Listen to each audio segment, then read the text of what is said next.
Kieran's first time on the underground on our way into London for the rally. I got caught on this. We'd have to shout very loud, Starmer's in Rio. So here, Tuesday 19th, all heading down to London. We're just got into trucks, we've got a bit of a way down and we just had to stop to get ourselves some breakfast, as a normal farmer does on a Tuesday morning, just a quick McDonald's before we head out into London to try and get everybody rallied up together for the big rally.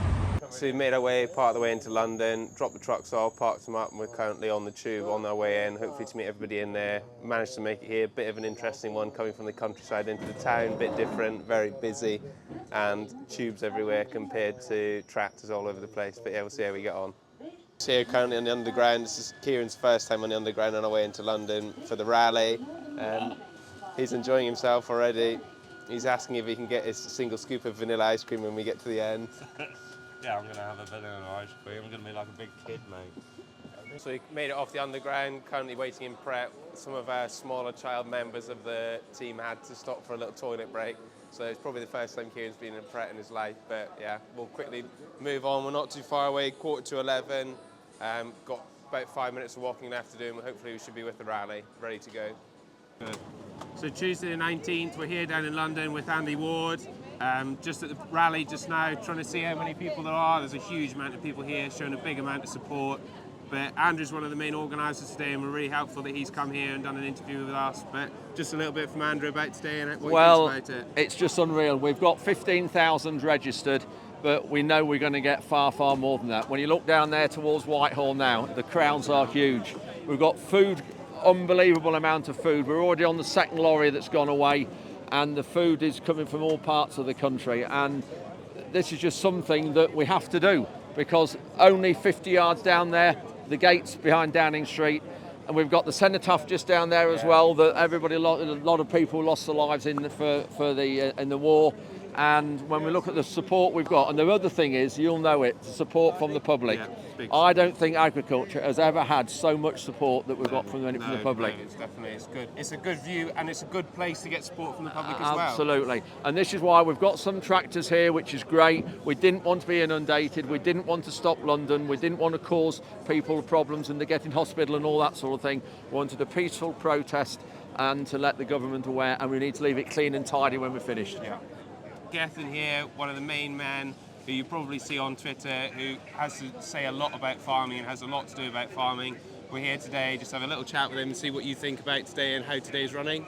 Well, it's fantastic so far, seeing so many farmers bringing in food here, and you know what, the atmosphere is great, it's peaceful, it's respectful, but the thousands of people that have turned up here for a reason, to try and protect, you know, family farms and their future and the future for their children. This is really important for government to listen and to start to think that they might have made a mistake and they can change things. No, it needs to be, and it's interesting to see the amount of public that is also here today to support us as well, which is a big thing, because we need to get the public behind us to keep this going, and we need the government to rethink what they have put forward to us. Yeah, it's all about momentum, you know, and we've got to put the message out there to the general public that, you know, if these inheritance tax do come in, it's a good chance that people will be paying a lot more for their food, and that's what a lot of people haven't understood yet, and that's what's going to hurt the poorest people in society, is food inflation and a massive hike in that. So we have to put that across to the general public so they understand it's not just a tax on the farmers, it is a tax as well on the poorest in society. With another one of the organisers, Olly, who's done a really good job of getting all these people down here to London today. And we got a few questions for you. How do you feel about the event today? Do you think it's running really well? It seems to be. It's a little bit chaotic. There's press everywhere, all wanting the soundbite. Everyone's filling up now. As you get on that stage, you can just see for absolute miles. No, there's a lot of support, which is really good today. We feel, you know, the more people we can get, which is really good. And there is also public here as well, which is a big thing, you know. And I've been here for 3 days now, and the people that have bumped into us and realised why we're here, they've been like, "Oh, keep going! This is amazing!" You know, it's really good. You can't let this happen to farming. No, it's a shame, and it's hopefully today with, you know, they can see that we are pushing forward with this, and they cannot push this forward. They cannot. It's just ludicrous, absolutely ludicrous. They must have a broken calculator. That's all I can say. I know it is hard, but hopefully, looking forward, they will. Well, is this the beginning or is this the end? We don't quite know yet. I know, because towards family farms, this is It's a massive attack. Yeah. and it's not something that majority of family farms can stomach, unfortunately. No, not at all. No. But no, going forward, hopefully today's really well. It's really peaceful, and then we get the message across. We'll try, won't we? And what would you say to Rachel Reeves about her 73% of farms won't be affected, whereas DEFRA is saying it could be 66? Well, look, CLA saying it could be 70,000 farms affected. Who knows what the number truly is? All I do know is somebody at the Treasury's got their sums wrong, because the people that survive this intacto are effectively small holdings, right, which I think the government have included in their figures. Small holdings that are giant agribusinesses. And the irony that so much of the land that families will have to sell will get bought by foreign corporations who pay almost no tax here anyway, seems to have escaped everybody. So, no, I think this is, I would view today as being just the beginning of what's going to become a rural revolt, a British revolt, not violent or anything like that, but I think it's time that the countryside stood up. And what's the solution? What do rural Labour MPs have to do to fight for their constituencies, Well, for their farmers? and that's why this is winnable. We're up to 100 Labour seats are in rural or semi-rural constituencies. The pressure from this, if it's sustained, is going to be very, very real. And at a minimum, there needs to be a complete rethink about the threshold level. Because it just, I've got people in Clacton with 300 acres of land. Now, in theory, it's worth a fortune, but in practice, they're lucky to make 30,000 quid a year on it.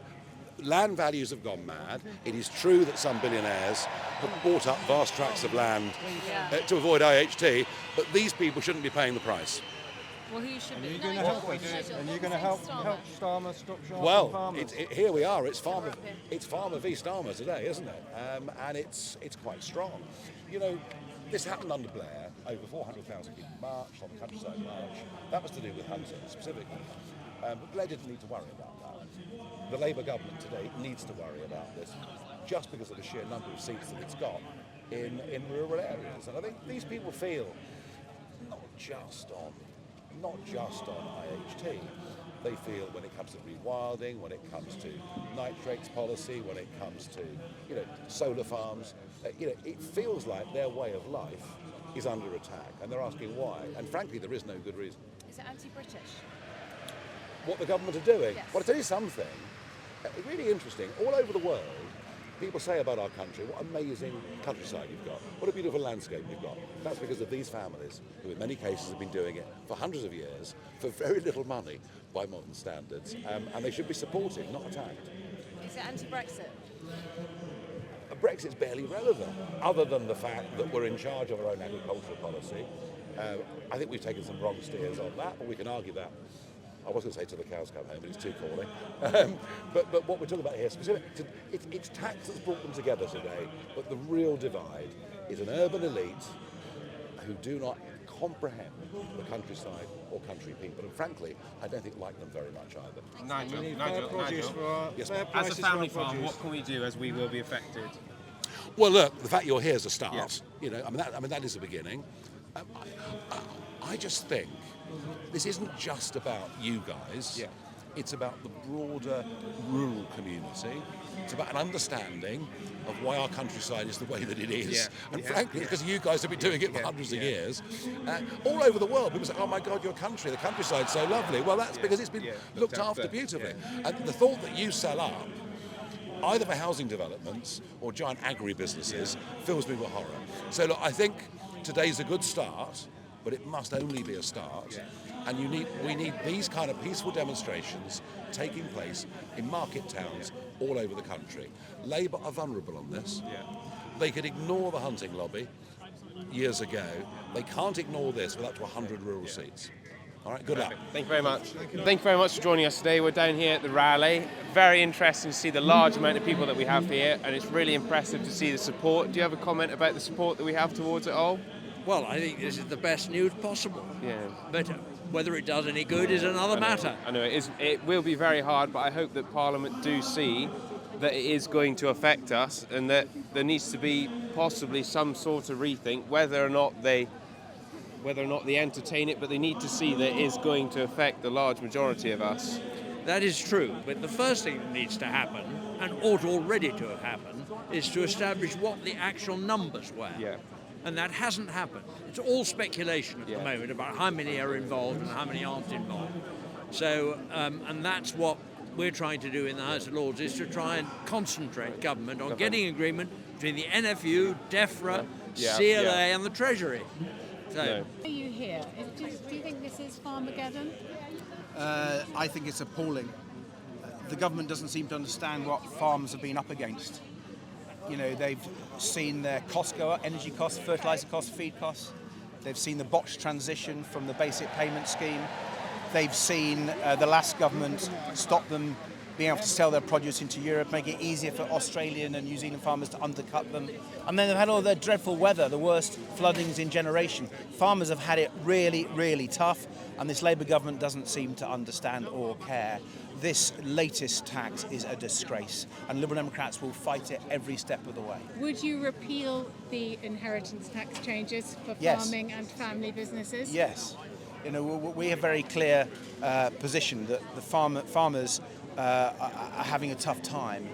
And when they say farms are worth a lot on paper, they don't take into account the higher costs that farmers are having to pay. They're making tiny margins, and this is going to destroy family farms and goes against everything that the DEFRA and the market has been doing. They've been getting people to have bigger farms, and now they're taxing the bigger farms. It's completely ludicrous. This is obviously the farmers' rally, but do you think the focus has been too much on family farms and not enough on family businesses who are also going to be really badly affected by this budget?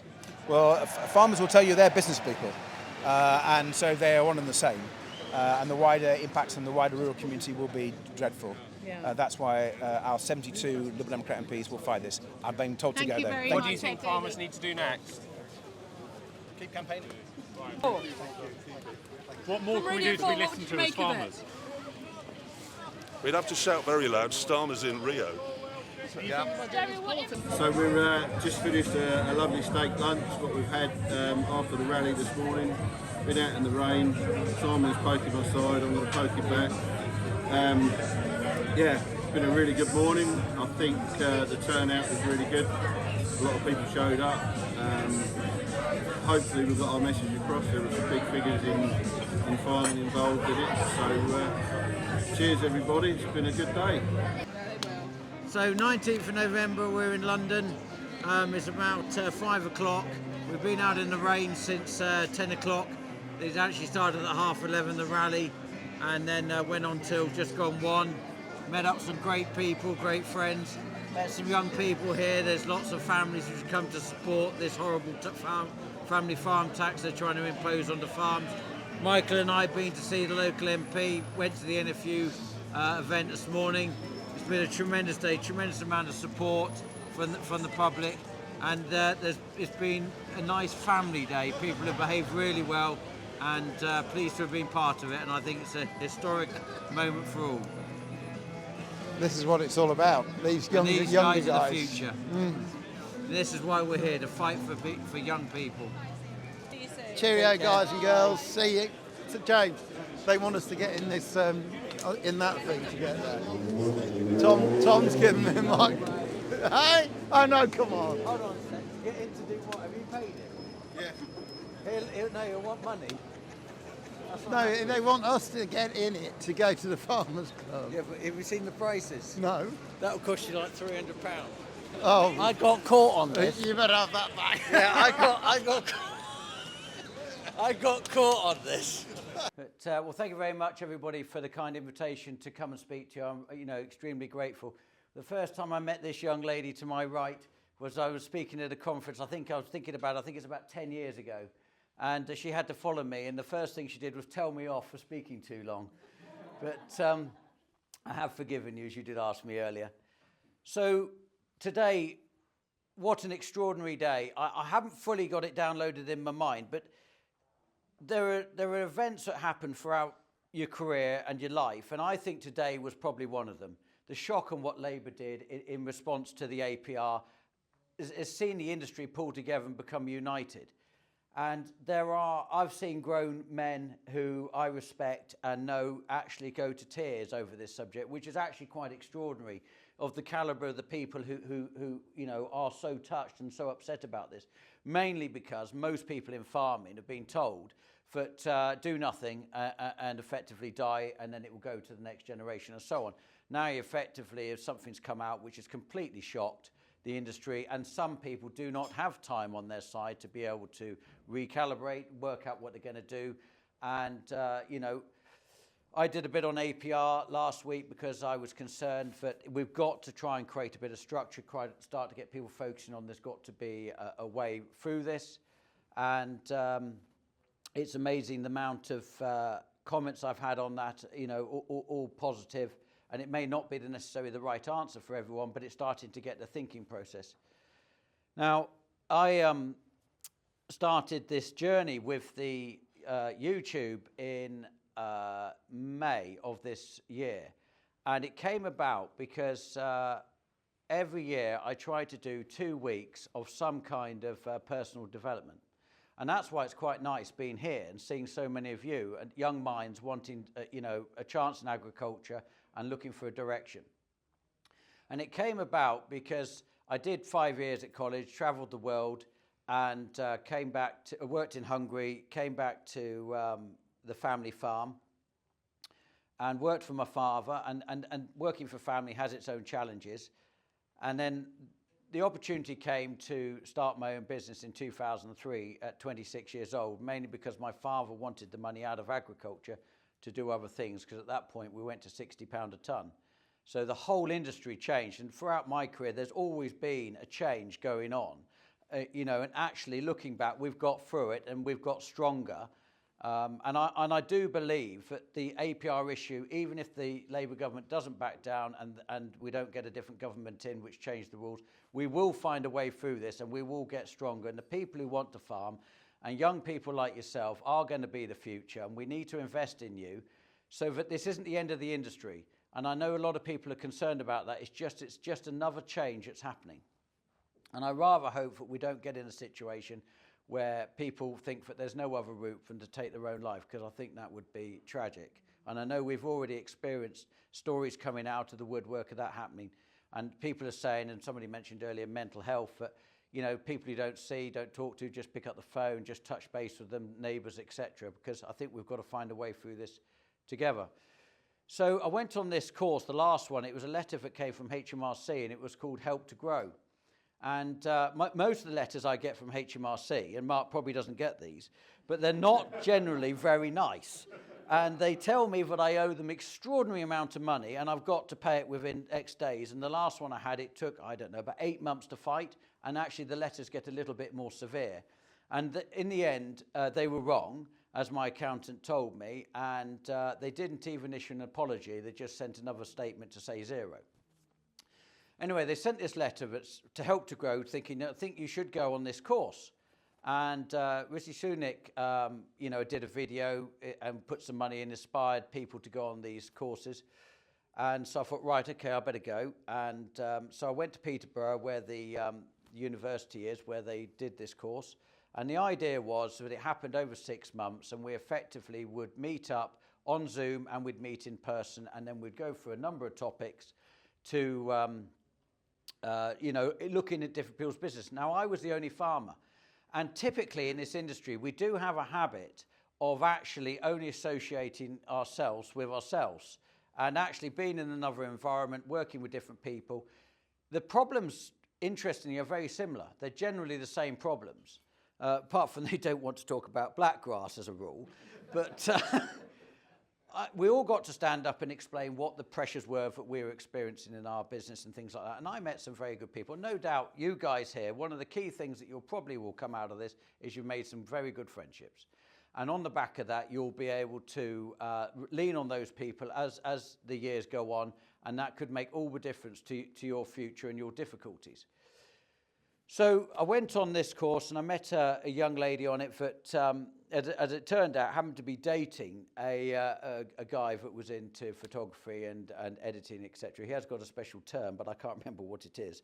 But and she said, oh, I think you ought to do something on farming, because I talked about Clarkson, obviously, on this thing, about the fact that where I live just outside Cambridge, my children go to a nice school in Cambridge, and there would be, you know, surgeons, barristers, doctors, very intelligent people, and they would go to these sort of parent evenings. They say, what do you do? I say, I'm a farmer. And it was a real conversation killer. That was the end of it. And anyway, Clarkson came out, and suddenly I had parents coming up to me who I hadn't really got any rapport with at all, asking me all about farming, really engaging with me. And I thought, my goodness, there's a real change here, you know, and I'd never seen this in my career. So they kept saying, look, come on, why don't you do a video on YouTube and that sort of thing? I said, well, nobody watches YouTube. I mean, you know, I've done a bit of YouTube before, and we might have had 500 views or something like that. And I said, anyway, he put a proposal to me, and anyway, I wasn't very keen on the proposal. And I said to him, I'll tell you what, if we'll do something together, and we'll see how it goes. So we did a video, and I said, we'll just do it on my farming, my everyday life. We'll just walk around the farm because there's so much going on, etc. And we'll do, you know, the highs and lows and, you know, what's happening. And, you know, suddenly we were getting to 20,000 views. And I thought, my goodness, this is interesting. And started to get people talking to me about it. Now we're doing over 40,000 views, and we do it twice a week. And I was sort of expecting come the winter we would calm it down to once a week. So we're effectively reaching now over 80,000 people.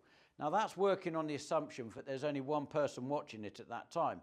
And what's amazed me is actually families are sitting down to watch this, not just one person. I've been parked on the side of the road, and I've had people come and knock on the window to come and talk to me who have said, oh, we've moved into the area, we've lived here 7 years, and we've just been watching your video. And walking today around London, I've had people coming up to shake my hand, extraordinary. And the level of reach that this has had is amazing. Effectively, all I'm doing is trying to demonstrate that farming isn't, as the children perceive it to be, an old boy leaning over a 5-bar gate, chewing a bit of straw and driving around in a cabless tractor. That is the image that children have. That is the image my children's friends have, to the point that my oldest daughter, who's now 12, said that she was actually embarrassed to say that her father was a farmer.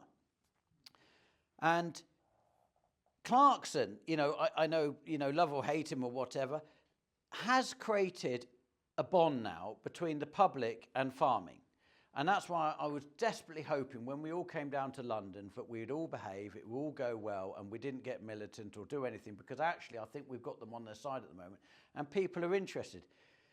One of the difficulties we have got at the moment, of course, is trying to explain to people why if you have £5 million, you shouldn't pay tax on it when they don't have £5 million. It's a tricky subject because people don't really understand legacy and our duty and how we perceive our role within farming and what it is we are trying to do, and why we think in a way that actually it's never really about us, it's about the next generation, it's about the children.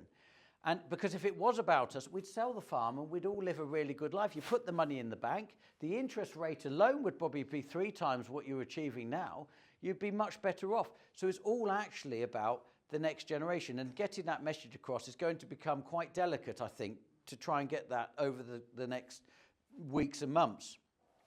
So doing the videos has amazed me, the reach it's had, but also internally. So the change it's had in the workforce and the pride it's brought out, where I've had lorry drivers on the side of the fuel stations, so there are people coming up to talk to them. Cousin Michael, that's over here on the left, he's got praise, apart from the gentleman who also works at Agri. He's never heard of you, Michael, so you might need to square him up on that. But one of the things we wanted to do was on the, where do we go with the videos? Where do we go each week? Where are we going to go in 6 months? I want to show the whole rationale in my mind was I love the industry. I've always loved the industry. I've always been excited by it. I mean, I'm motivated by scale. It's just what I love. I love scale. But there are so many different parts of farming. And I don't think that people realise how deep farming is and how far it goes. So what I'm wanting to show to people is actually, yes, I may be an arable farmer, but there is diversification, there is employment, there's lots of employment for people who have no history of farming at all, who are working for me, and there is the ability that they can be housed, they can bring their families, etc. Then there's the dairy, and there's all the other sectors which come, and I plan to try and go around different parts of the industry, but also follow some of the crops that we grow and where they end up. So some I want to go to Japan, for example, I want to go to Australia and look at the journey, because actually the industry is enormous. When you sit and really look at it, it's enormous. And, you know, farming is a fantastic industry. And the skills that we have in farming, it always amazes me, the skills that some of the people have to have who work in it. You know, a lot of other businesses, they're single skilled. But in farming, they're really multiple skilled. And I think demonstrating that and trying to get people excited about farming, about the future of farming, about the opportunities of farming, and make it sexy. Because if you make something sexy, then people want to be part of it. And for a long time in this industry, we have been pushing the note that farming's bad, farming's poor, there's no future in it. And we've got to get past that. And this is an opportunity. And I hope the APR issue doesn't get to the point that it actually does the reverse of the good of Clarkson and we drive the industry down again, because we want fresh blood. We do need fresh thinking coming in. It's important that they come from all walks of life, but they bring ideas that keep pushing us forward. We can't keep doing the same thing. And we've got to try and bond with the public so that actually we have a worth, because over the last 20, 30 years, we've sat children around the table and we told them how terrible farming is. And then, lo and behold, people are surprised that their children don't want to go into farming. I farm for 38 people. Well, if that has 2 children each, that means that there's 80 children effectively who've decided not to go into farming. But that is also an opportunity, because if I employ 51 people, there's an opportunity for people to get jobs in farming. And we heard today, I was amazed how many agronomists there seem to be, which frightens me actually. But the opportunities now, and I think we've got a good opportunity to put messages across to encourage people to be part of farming, but also outsiders to see in and say, actually, that is a really interesting industry, and get behind us and support us. So that's effectively the journey I've been going on. I must tell you, it is somewhat exhausting, because every time I look round, he stood there and he's following me. And there are moments I wish he'd go in a separate car, because sometimes I need a bit of thinking time to mow. So it does take a lot out of someone to actually do a bit of filming and get the message across. But actually, it's very enjoyable. And walking around today and having people coming up and shaking my hand and things like that is actually a little bit extraordinary. And I went to the rugby with AGCO on Saturday, and there was a group of farmers who found me in the stadium and came and took a selfie with me. That was the first one I've had of anyone wanting to do a selfie with me. So that was very nice. So that is principally the journey of the YouTube, and that's where we're going. Now, the other part of what you asked me about AF. So AF, I've been a member now with AF. Actually, the first meeting I came to when I joined AF, I actually sat with Mark, believe it or not. I don't know if you remember this, Mark. And I sat with Mark and we talked about the journey of AF and ideas. And I also gave a speech on my Nuffield scholarship on controlled traffic farming. So we've been using AF now for about, I think it's got to be 12 years. And as my business has grown, we've used AF for different reasons. And where we're really enjoying the journey with AF at the moment is that we have now taken on a building team. So I've got 3 people we're building with. And the expertise in the AF is that we can make the calls and they're getting us the building materials. Now that is actually takes a lot of skill to do that, because going in the building industry, you can spend days on the telephone trying to find products. So we've been using AF for that. On the fertilizer and the chemical, as you grow the business, there are times, I think, where you get the enjoyment of people wanting you not to be in a buying group, and you can sometimes benefit with that. And I have enjoyed that journey. And then, you know, I'm sorry to say that, David, but you understand, don't you? It's your brother. Yeah, I know, yeah. But we value Anglia Farmers in our business, because actually what they've done is they've stabilised the prices, because there used to be a huge amount of volatility where people would be charging vast amounts. And what the buying groups have done is they bought in a level playing field, and they've made it a better environment for farmers. And as you grow your business, I'm hoping Anglia Farmers is going to grow with us, because I think there's going to be a tremendous amount of change going forward. My model is I want to farm for more people. I don't make it a secret that my overall ambition is to farm 25,000 acres. That was what I set a stall out maybe about 15 years ago. I gave myself 10 years to do it, so I'm somewhat behind. But that was my ambition. That's because I'm motivated by scale. So I'm delighted that AF is investing in young people, because that is so important. And that is, all of you should do as many things as you possibly can, like the Nuffield, the Worship Company of Farmers, they do 2 courses. There are a multitude, but look at trying to do something every year, because it's so easy. And before I did my Nuffield, I think I got myself entrenched in so worried about what was happening over the hedge. And is it, you want me to stop? Did I see your hand wave? Yeah, 1 minute. I can do it in 1 minute. I got myself so worried about what was happening over the hedge. I was never really thinking clearly. And I went on a Nuffield and went round the world and suddenly realised it was international. So it's really important that you go and do outside education all the time, because it's the best investment you'll ever make is in yourself.